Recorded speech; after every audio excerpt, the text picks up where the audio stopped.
Good day, everybody. It's me. It's the original gamer, Stevie Stroh. I am joined by the lovely and talented Curtis Boyle, Good day. and the very handsome and debonair Thunder from Down Under, Nick Marentes. Good day, Nick. G'day, mate.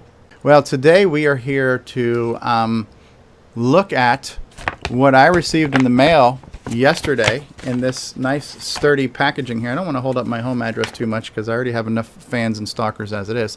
But, yeah, this is a package I got that came from Australia, and this is my physical preview copy of the Pop Star Pilot packaging. And Nick, you want to go ahead and clear the air from here because I know people have placed orders. I don't want anybody to freak out or feel like they're getting shortchanged. Well, that's a preview copy. I wanted to test to see how long it actually takes to reach the US.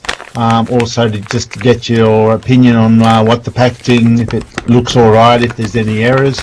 My plan is to start manufacturing the packages this month to be shipping first week of November. So hopefully everyone, well, I'm hoping everyone will have a package certainly by Christmas time.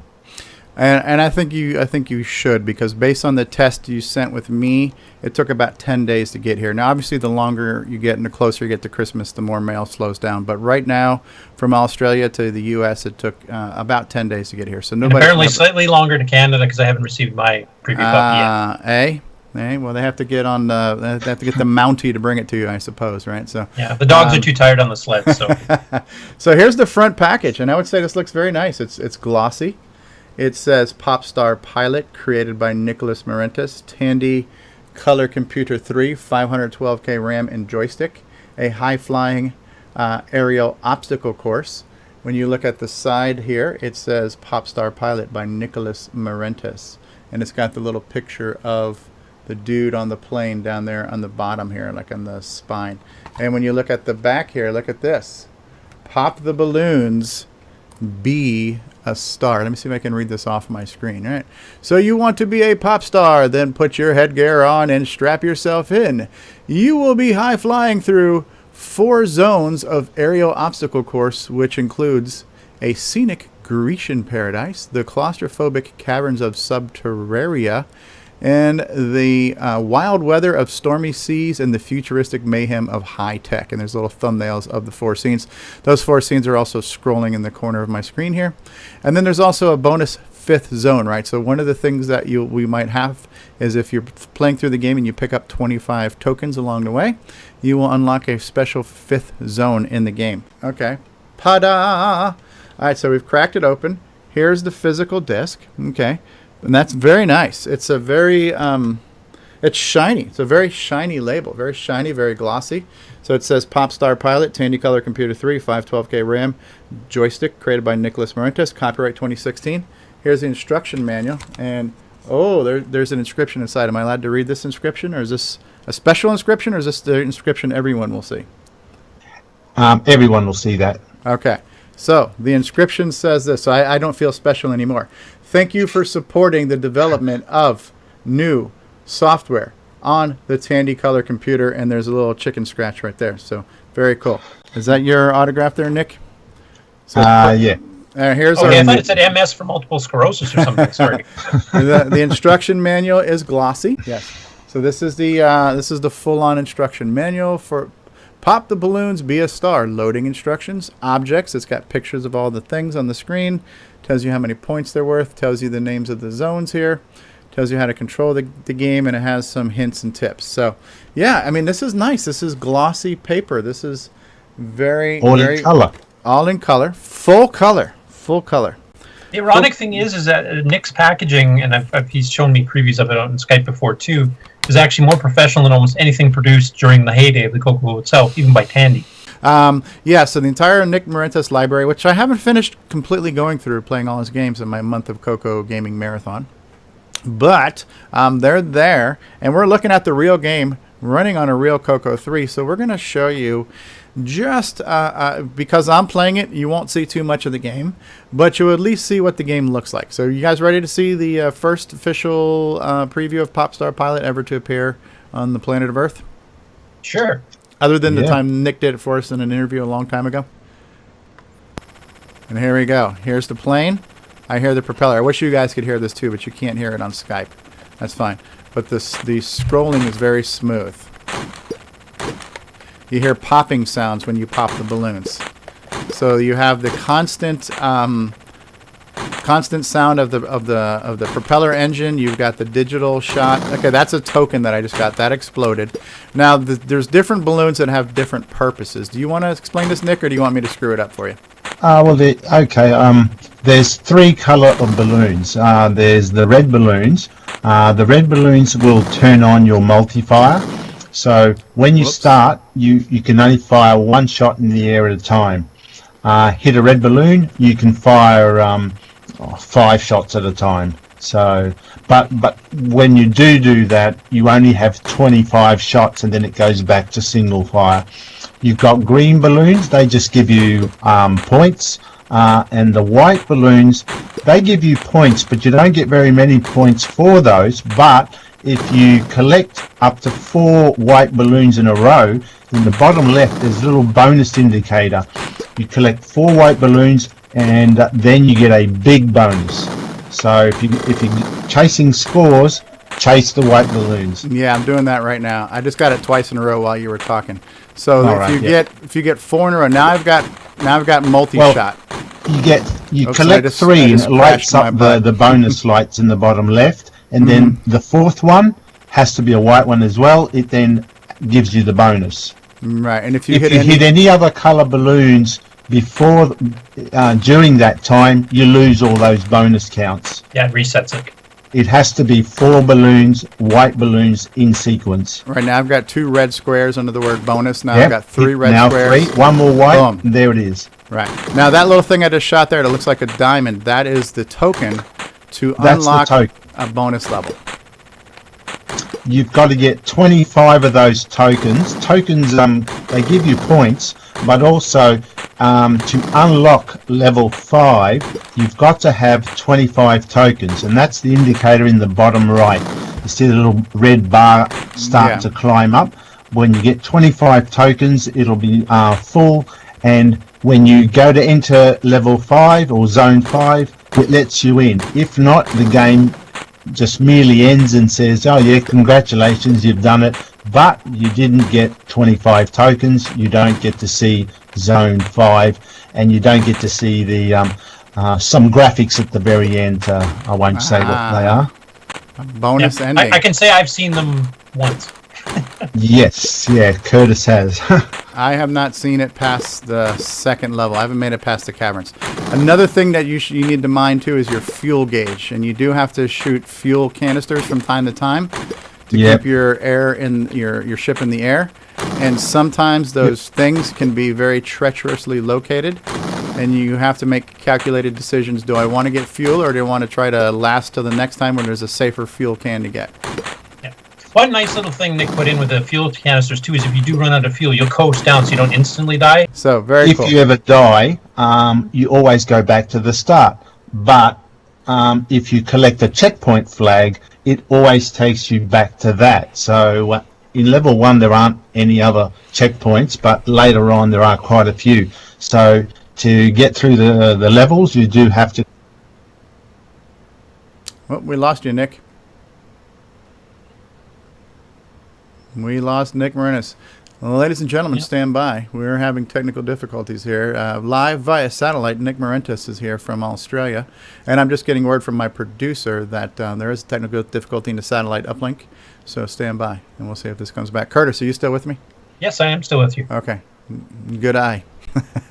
As he was saying, though, there's multiple checkpoints, and they've come in really useful later on because there's some really tight turns and stuff, and you're far in between getting your fuel and stuff and getting tokens, so it's really helpful not to have to go all the way back. And there's been a few times where I've played where I've missed a couple of the checkpoints, and then you take a long time to get back there if you do die. We'll maybe edit. Okay, you should have me back now. Here he goes, and here he is. Hey. I've just been informed by my producer that the satellite uplink is back. Welcome back, Nick. Good eye. This is the challenge. Yes, this is the challenge of working with international celebrities and satellites and stuff. So we're very pleased to have you here, sir. A great celebrity, Nick Marentes, with us. It's amazing what you get when you put a $50 note in the package as well. Yeah, I was just going to say that the game is actually, it's been designed so that the game is not impossible to complete. Too many games I've seen, you never get to the end of the game, so you never get to see the end boss, for example, quite often. So right. I've made the game so really it's just a race, an obstacle course. You can get to the end of it. It will take time to get familiar with the landscape, familiar with all the little tricks and patterns and stuff. But once you do finally get to that point, you can actually fly all the way through and get to the end and essentially, I guess, win the game. But just because you complete it once doesn't mean you can complete it a second time, because a lot of the variables are things like the balloons, they launch quite randomly. How you play can determine the outcome of the game itself. So you really do have to have your wits about you in order to get right through to the end. I find it quite therapeutic, actually. Sometimes I start the game and I'm feeling a bit tired, and oh gee, I've got to go to work today, I'm not really interested, and I play it and I play it terrible. So it forces me to try to gather my thoughts, concentrate and get the reflexes going, and I can get to the end quite often most of the time. So it really is good for reflexes and sharpening up the mind. And so, Curtis, you've been playing on the Tandy Deluxe joystick, yes? Yes. And so I've been playing on the Tandy Deluxe joystick, which is not the greatest controller ever invented. It is definitely a notch better than the Black Beauties, but it still leaves a little bit to be desired. And at this point, too, even if they were new, I think the triggering capabilities. So I just hit thing. But the clickable spring button leaves a little bit to be desired. The fact that I'm playing on one that I got on eBay that's 35 years old, that probably doesn't help the clickability. But yeah, I think I find the movement to be okay, but I find the clickability sometimes is a little bit less real time than I want it to be, and again, that could be age. But I think you had mentioned you did a lot of testing, Nick, on a digital joystick, right? Like on a CoCo controller. Yeah, I use a CoCo digital stick, and it plays really well there. I can't use the deluxe joystick at all, but Curtis, he can play it with a deluxe joystick as good as I can the CoCo. So it all depends on each individual, what they're used to. Right. I mean, honestly, if I played this back in the early 80s or mid 80s when I was used to the Black Beauties, I probably would have done fine on it. So depends on how much arthritis you got too. That's true too. But it is and sobriety. But everything that Nick was saying about it being playable. I play a lot of games, and to me, a good game has a balance of challenge and reward and playability. Because if it's just too hard, then it's no fun, and you don't want to play it anymore. If it's just hard for the sake of being hard, to me, those aren't fun games. I don't like a game that's too easy. I don't like a game I can just kind of walk through blindfolded in my sleep and beat the game either. I like balance, and I feel that this has a good degree of balance. And right now, for me, it's got a good degree of challenge, because I'm still trying to make my way as far as Curtis has made it. So it's got challenge, it's got replay value. And everything else Nick said too. No two gameplays are exactly the same. And I find sometimes where I just get really ambitious and I try to shoot a lot of fuel and I try to shoot everything and I just lock myself in. Greed plays into it. I think the level design definitely caters to people who are like greedy and overzealous, and you can find yourself pinned in sometimes too. So there's a lot of nuance to it that I appreciate. And I've experienced the exact same thing. I mean, I did a fair bit of play testing before I finally got to the 5th zone, which I've only beaten once, and I mean, I've made it there multiple times. I think Nick watched me make it there the one time. Wow. And because of the randomness of the balloons and stuff, and if you're going for points, I think my high score was higher than Nick's, even though I didn't do as well. Yeah. So you can get quite a good, point spread going there if you get a lot of the white sequences and stuff. But some of that's random. Like, there's a few times you can get 15 white balloons all in a row, so you can get those bonuses quite a bit, but that doesn't happen every game. It was a priority for me when I was programming it that I didn't want the game to put you in a position where you crash and you're angry. You're thinking, why did it do that? It shouldn't do that. That's not fair. I wanted to make it so that, or tune it so that you can only blame yourself. Basically, any crashes or whatever is because you did something wrong. Yeah, you do that. Why did I do that? That's right. You don't want to say why did the program do that, or what. That's not very and I well found designed. myself. It was my fault. Yeah. You're absolutely right. I've never blamed this game for anything, and other than being a lot of fun to play. I guess the only thing I want to say is I want to thank all of the entire CoCo community that has prepaid a copy of the game and supported development of new CoCo software. That's the sort of thing that gives programmers encouragement to one, write a program, and two, actually write one is to their best of their ability. I'm not saying this is the best CoCo game ever written, but it's certainly the best one that I've written so far, and hopefully my next one will be even better again. But that's the thing, having the community support you by purchasing your software encourages you to keep going. Yep. So I think like Nick has actually mentioned too, I mean, he was surprised at how well sales have gone for this. It was much higher than he was expecting, so it's a really good shot from the community to Nick to say we appreciate what you're doing and we want to see more of it. Just out of curiosity, not to create a divide in our community, but how many OS 9 users versus RS-DOS users pre-purchased this? Well, the RS-DOS users ordered all the floppies because that's all they can know how to run. There's an intelligence factor there, so the people that actually order CDs. So we don't want to create the first divide in the community that's ever existed in 35 years. Let's not start now. So. I must say, some of the sales that came from people that I thought wouldn't even be interested in buying games, but obviously they want to support another user's work, so which is great. That's what we want. That's great. That's great. I'm hoping that the most recent CoCo Fest and all the new stuff that came out this year there has hopefully kind of shined a light and put a fire under hopefully not only the creators but maybe the consumers as well. I mean, talking to the people at the fest that were selling new software as well, and as well as Nick the Popstar, I mean, it sounds like sales have actually the best they've been in probably a decade. Right. Well, let's hope they will continue to grow. There's definitely a retro revival. All right. Well, on that note, I will say good day, and I want to thank Nick for allowing me to be part of this process. This was, I mean, there's been so many first for me doing YouTube and meeting people and having authors talk to me. So you were one of the first authors to talk to me, and you're one of the first people, or the first person to help me or allow me to be part of the development of a new game. So to be kind of a beta tester, play tester is also kind of like a dream come true, something I didn't think would ever happen. So it's been fun, it's been exciting, and I appreciate you allowing me to be a fly on the wall in this very cool journey.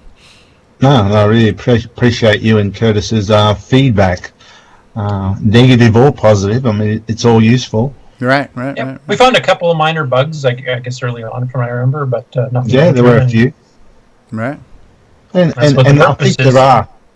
think there are still one or two minor graphic glitches that pop up every now and then, but I mean they don't affect the game at all. But all the serious ones are gone, as far as I know. That'll all get fixed in the OS 9 version, right? Right. OS 9 version. So we're going to close this off with just another nice large peek at the package here. The Popstar Pilot package, created by Nicholas Marentes. And here it is. And it is a quality package and a quality game made by a quality guy. So thank you, everybody, and hopefully everybody who watches this will enjoy this and get excited about wanting to get a copy. If you haven't already pre-ordered, then go ahead and do that. I'll make sure I put a link in the description of this video and where to go to send in your information to reserve a copy. And we're expecting to have this in time for the holiday season, so you have a brand new CoCo game for your CoCo under your CoCo Christmas tree. Okay, thank you. All right. Good eye.